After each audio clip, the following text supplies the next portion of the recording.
మా తూర్పుగోదావరి జిల్లా గోకవరం మండలంలో గోకవరం పరిధిలోని ఈరోజు ఫిబ్రవరి 16వ తారీఖున భారత్ బంద్ అనే సమ్మె నిర్వహించడం జరుగుతుంది.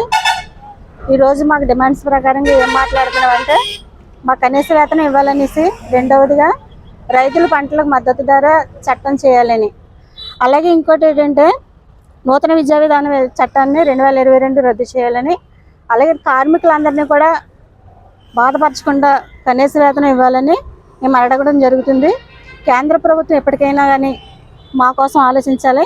అలాగనే పోలవరం నిర్వాసితులకు కేంద్ర ప్రభుత్వం నష్టపరిహారం చెల్లించాలి.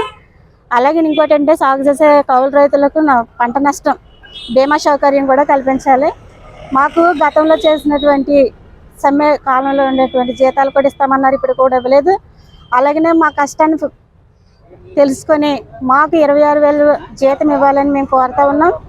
కేంద్ర ప్రభుత్వం ఇప్పటికీ కూడా 4.5 సంవత్సరాలు అయినప్పటికీ కూడా ₹1 పెంచింది ఏది లేదు. కేంద్ర ప్రభుత్వం ఇప్పటికైనా మా యందు దయించి జీతాలు పెంచాలని కోరుతున్నాము. అందునిమిత్తమే ఈరోజు ఈ కార్మికులందరం కలిసి ఐక్యతగా పోరాటం చేయడం జరుగుతుంది. మీరు ఎంతటితో ముగించుకుంటున్నాం.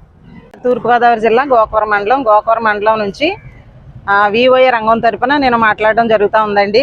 ఈ రోజున మా యూనియన్ పిలుపు మేరకు, సిఐటియు యూనియన్ పిలుపు మేరకు మేము కార్మిక రంగాలన్నీ కూడా కలిసి ఈరోజు భారత్ బంద్ అనేది నిర్వహిస్తూ ఉన్నామండి. దానిలో భాగంగా ఈరోజు గోకవరం మండలంలో మేము ఆశా, అంగన్వాడీ, అలాగే ఐకేపీ నుంచి, విఓఏల రంగం నుంచి కూడా మేము ఈరోజు పాల్గొనడం జరిగిందండి.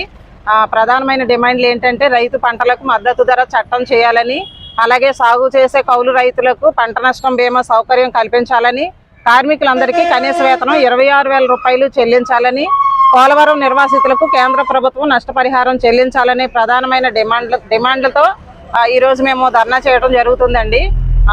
కేంద్ర ప్రభుత్వం ఇప్పటికైనా కళ్ళు తెరిచి ఏ అయితే డిమాండ్స్ అయితే ఉన్నాయో వాటినన్నిటినీ కూడా అసంఘటిత రంగ కార్మికులందరినీ గుర్తించి వాటినన్నిటినీ అమలు చేయాలని కోరుతూ ఈరోజు మేము ధర్నా చేయడం జరుగుతుందండి.